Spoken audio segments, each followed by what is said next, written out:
السلام علیکم ورحمۃ اللہ وبرکاتہ۔ الحمد للہ وکفی وسلام علی عبادہ الذین اصطفیٰ، اما بعد فاعوذ باللہ السمیع العلیم من الشیطان الرجیم من ہمزہ ونفخہ ونفثہ، بسم اللہ الرحمن الرحیم۔ فبشر عباد الذین یستمعون القول فیتبعون احسنہ، اولئک الذین ہداہم اللہ وَأُولَئِكَ هُمْ أُولُو الْأَلْبَابِ۔ وقال جل من قائل وَنُنَزِّلُ مِنَ الْقُرْآنِ مَا هُوَ شِفَاءٌ وَرَحْمَةٌ لِّلْمُؤْمِنِينَ۔ ناظرین، پروگرام دوائے شافی لے کے حاضر خدمت ہوں، اور دعا ہے کہ اللہ تعالیٰ جو کچھ بھی اس پروگرام میں سنا جائے، سمجھا جائے، اس پر عمل کی بھی توفیق عطا فرمائے۔ اللہم ارنا الحق حقا وارزقنا اتباعہ وارنا الباطل باطلا وارزقنا اجتنابہ، آمین یا الہ العالمین۔ ناظرین، آج کی اس نشست میں ہم اپنے اس موضوع جو کہ ہم نے گزشتہ پروگرام میں شروع کیا تھا اور علامہ ابن القیم رحمہ اللہ کے ذکر کردہ اس عنوان کہ اوقات الاجابتی یا اوقات اجابت الدعوہ، دعا کی قبولیت کے اوقات کی ذیل میں جو انہوں نے کچھ اوقات ذکر کیے تھے، ان کا تذکرہ جاری تھا۔ تو بس بعد اوقات یا مخصوص جگہیں، مقامات، ان کا ہم نے ذکر کیا، اور بقیہ جو ابھی کچھ باقی تھیں ان کا ہم ذکر کر رہے تھے۔ تو آج انشاءاللہ بقیہ جو اوقات ہیں جس میں دعا زیادہ سے زیادہ قبول کی جاتی ہے اللہ کی بارگاہ میں، ان کا ذکر کریں گے۔ تو اس سلسلے میں ایک تو انہوں نے ذکر کیا کہ رات کے آخری پہر انسان اٹھے تہجد کے لیے اور اللہ کی بارگاہ میں قیام کرے، سجدہ کرے، سجدوں میں دعائیں کرے، اور پھر اس نماز کے دوران اللہ کی بارگاہ میں دعا کرے۔ اللہ رب العالمین آسمان دنیا پہ اترتے ہیں اور اپنے بندوں کے لیے، تاکہ انہیں اپنی رحمتوں سے نوازیں۔ وعند الاذان، اور ایک انہوں نے ذکر کیا کہ اذان کے وقت بھی دعا کی قبولیت ہے۔ اسی لیے رسول اللہ صلی اللہ علیہ وسلم نے اذان کا جواب دینے کا بھی حکم فرمایا ہے، تاکہ اس سے انسان جو ثمرات اور برکات حاصل ہوتی ہیں وہ سمیٹ لے، اور فرمایا کہ اذا سمعتم المؤذن فقولوا مثل ما يقول ثم صلوا علیہ، کہ جب تم اذان سنو تو مؤذن کے الفاظ کے بعد وہ اذان کے الفاظ بھی آپ دہراؤ، رپیٹ کرو۔ اس کے بعد جب وہ اذان ختم ہو جائے تو مجھ پہ درود پڑھو، اس لیے کہ درود کے بھی جو فضائل اور برکات و ثواب اجر ہے وہ اپنی جگہ پہ احادیث میں موجود ہے، کہ ایک دفعہ انسان صلی اللہ علیہ وسلم کہے تو اللہ کی 10 رحمتیں اس پر آتی ہیں، 10 گناہ مٹتے ہیں اور 10 درجات بلند ہوتے ہیں۔ تو یہ بھی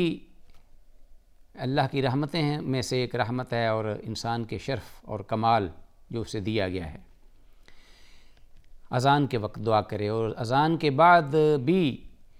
دعا سکھلائی گئی، اللہم رب ھذہ الدعوۃ التامہ والصلاۃ القائمہ، یہ آخر تک، اور پھر اس کے بعد انسان درود پڑھے۔ تو آگے یہ خوشخبری دی گئی کہ جو وسیلہ ہے، یعنی وہ مقام جو کہ رسول اللہ صلی اللہ علیہ وسلم کو دیا گیا، مقام محمود،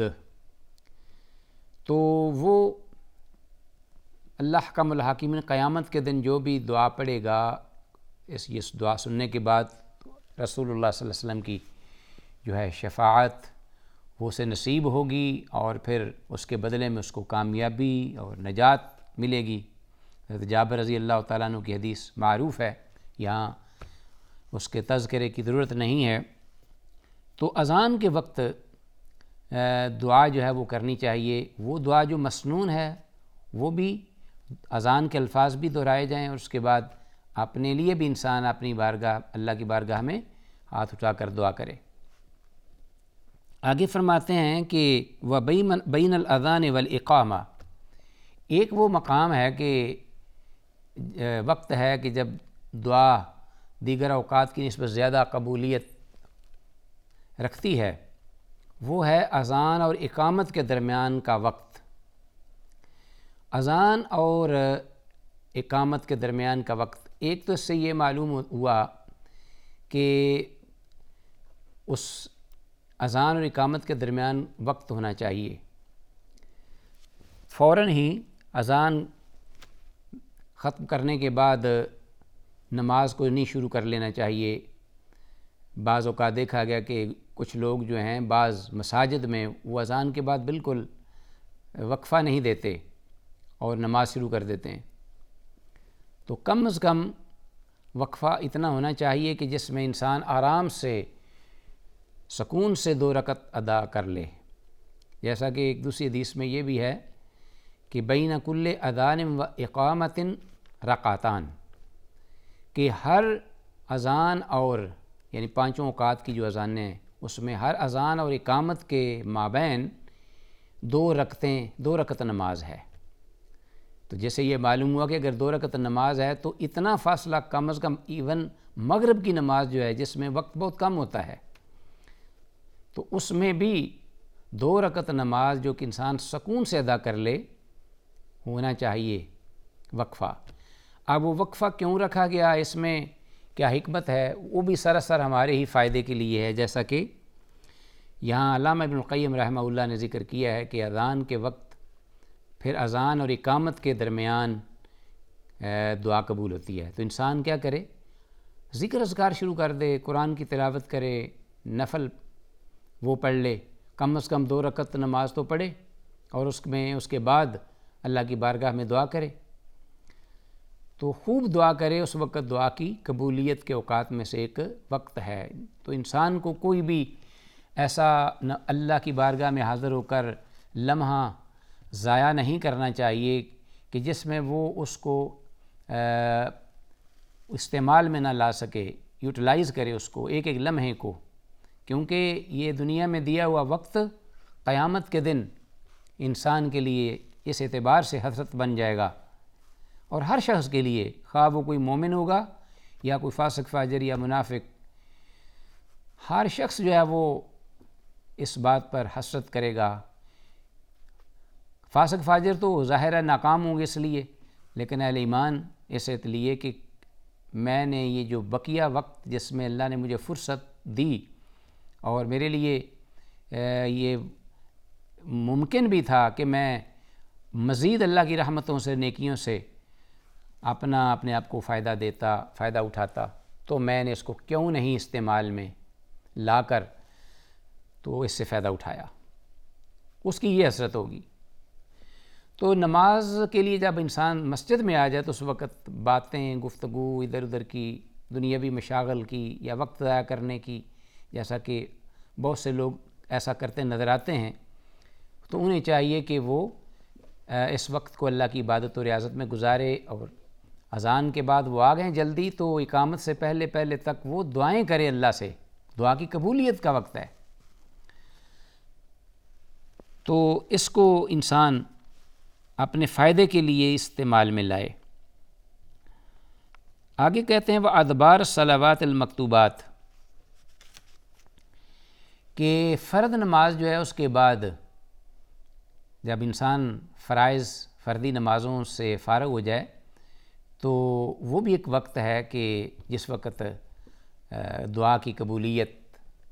اللہ کی بارگاہ میں ہوتی ہے بنسبت دیگر اوقات سے، اس لیے کہ ابھی انسان جو ہے وہ اپنے اللہ کے سامنے فرائض کی ادائیگی سے فارغ ہوا ہے، تو وہ ابھی اپنے رب کی بارگاہ میں موجود ہے، بیٹھا ہے، سلسلہ ذکر اذکار کا جاری و ساری ہے، اور ساتھ ہی وہ اپنی التجا کرے اپنے رب سے، تو اس میں ذہن میں یہ رکھنا ہے کہ انفرادی دعا وہی انسان اپنے لیے کرے خود، اور جتنی چاہے جب تک چاہے وہ کر لے، تو بعض لوگ جو ہیں انہوں نے اجتماعی دعاؤں کا سلسلہ شروع کیا ہوتا ہے، یا کچھ ایسے اذکار جو کہ غیر مسنون اونچی اونچی آواز سے وہ مل کر پڑھتے ہیں۔ تو یہ ایک محرومی ہے ناظرین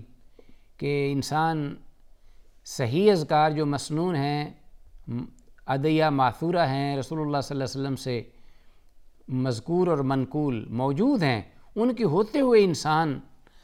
بدنصیبی یہ ہے کہ وہ چھوڑ کر ایسے اذکار جن کا کوئی تذکرہ نہیں مل کر اونچی اونچی آواز سے پڑھتے ہیں۔ تو گویا کہ جو ہمارا دشمن ہے وہ یہ چاہتا ہے کہ ان اوقات کو ان اعمال میں انسان کو الجھا کر ضائع کرا دیا جائے کہ جس میں وہ مسنون عمل کر کے اللہ اور اس کے رسول کی اطاعت و فرما برداری میں بہت سارے فائدے اٹھا سکتا تھا۔ تو خاص طور پر فرائض کے بعد میں نے دیکھا ہے کہ لوگ وہ اذکار کرتے ہیں جو کہ ماثور یعنی مسنون نہیں ہیں۔ چاہیے کہ انسان دعا کرے، اجتماعی دعا کے بجائے خود اپنے اللہ کی بارگاہ میں ہاتھ کو اٹھا کر جتنا چاہے وہ دعا کرے۔ وہ دعا کی قبولیت کا وقت ہے۔ اور ایک وعند صعود الامام یوم الجمعاتی، امام موصوف رحمہ اللہ نے ایک اس وقت کا ذکر کیا ہے کہ جب امام جمعہ کے دن منبر پر آتا ہے اور حتیٰ تقضی الصلاۃ من ذلک اليوم، منبر پر بیٹھنے سے لے کر نماز کے اختتام تک جو کا وقت جو ہے وہ دعاؤں کی قبولیت کا ہے۔ اور اس کے ساتھ ہی وہ آگے کہتے ہیں وآخر ساعۃ بعد العصر، اس لیے کہ یہ بڑی معروف حدیث ہے رسول اللہ صلی اللہ علیہ وسلم کی کہ ان یوم الجمعۃ لساعہ، کہ جمعہ کے دن ایک ایسی گھڑی ہے کہ لا یصادفها یا لا یوافقها مسلم یسأل اللہ تعالی یا یسأل اللہ عز وجل الا آتاہ ایاہ، کہ او کما قال، کہ جمعہ کے دن ایک ایسی گھڑی ہے کہ جس میں کوئی مومن مسلمان اللہ کی بارگاہ میں دعا کر رہا ہو تو وہ گھڑی اس دعا کے موافق ہو جائے، یعنی اس وقت جب گھڑی ہو وہ لمحہ یا وہ ٹائم وقت آ جائے قبولیت کا دعاؤں کی، تو کوئی بھی مسلمان جو بھی دعا کر رہا ہوتا ہے، اللہ سے مانگتا ہے، التجا کرتا ہے، تو وہ اس کو عطا کا الا عطا ہو یا ہو اللہ، مگر اس کو اللہ عطا کر دیتے ہیں۔ یہ حدیث معروف ہے جمعہ کے دن کی گھڑی کی، لیکن یہ اس بارے میں اختلاف بھی ہے اہل علم کا، کیونکہ جو وقت ہے اس کا تعین کہ یہ کب ہے گھڑی، اس میں قریباً 40 کے قریب علماء کے اقوال ہیں جو کہ وہ مختلف اوقات بتاتے ہیں، لیکن ان سارے اقوال کو اکٹھا کیا جائے تو ان میں جو زیادہ صحیح واللہ اعلم وعلم بالصواب اور مناسب اوقات ہیں جن میں زیادہ دعا کی قبولیت کا امکان ہے، ان کا 2 کا ذکر علماء نے کیا ہے، اور علامہ موصوف رحمہ اللہ نے بھی یہاں ان دو کی نشاندہی کی ہے، اور انہوں نے ذکر کیا ہے کہ ایک تو جمعہ کے دن وہ وقت جو ہے وہ ہے عند صعود الامام یوم الجمعۃ علی المنبر، کہ انسان امام کے منبر پر آ کر بیٹھنے سے لے کر حتیٰ تقضی الصلاۃ، یہاں تک کہ من ذاک الیوم، جو نماز جمعہ کے اختتام تک کا جو ٹائم اور وقت ہے اس کے درمیان وہ گھڑی ہے قبولیت کی۔ تو اس کا مطلب یہ ہوا کہ مسلمان جلدی آ جائے جمعہ کے دن، سستی نہ کرے، کوتاہی نہ کرے، جیسا کہ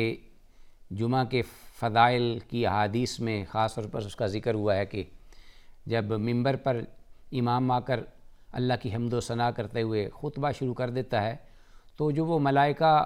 مسجد میں آنے والے اللہ کے بندوں کی حاضری لگانے کے لیے ان کے نام نوٹ کر رہے ہوتے ہیں تاکہ وہ اس سجل میں، اس نامہ اعمال میں قیامت تک کے لیے محفوظ ہو جائیں، اور وہی جو نامہ اعمال ہے وہ یا ان ناموں کی لسٹ اس دن عصر کے وقت جب ڈیوٹی بدلے فرشتوں کی یا رات کو، تو وہ اللہ کی بارگاہ میں ان ناموں کو لے کر آسمان کی طرف چڑھیں اور اللہ کی بارگاہ میں پیش کر دیں۔